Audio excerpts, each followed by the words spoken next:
Hello guys, welcome to our YouTube channel, and today we are going to learn how to log into our Teesside University Student Future account. So to log into your Teesside University Student Future account, what you can do is just simply open up your browser. After opening up your browser, in search bar you can search for Teesside University Student Futures login.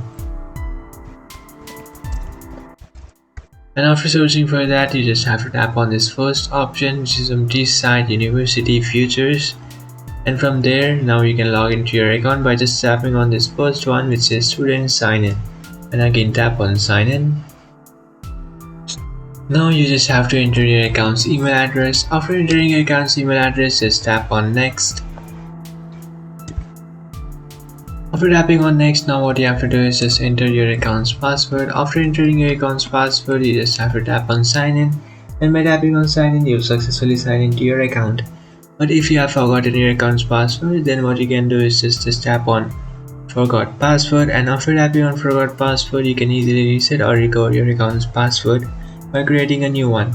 So after creating a new password, just come back to this login page and then enter the new password that you have created, and then tap on Sign In.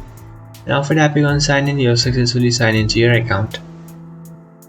So that's it guys, this is how to sign into your Teesside University Student Future account. If you find this video helpful, don't forget to like and subscribe to our channel. If you have any doubts, feel free to comment below. Thanks for watching.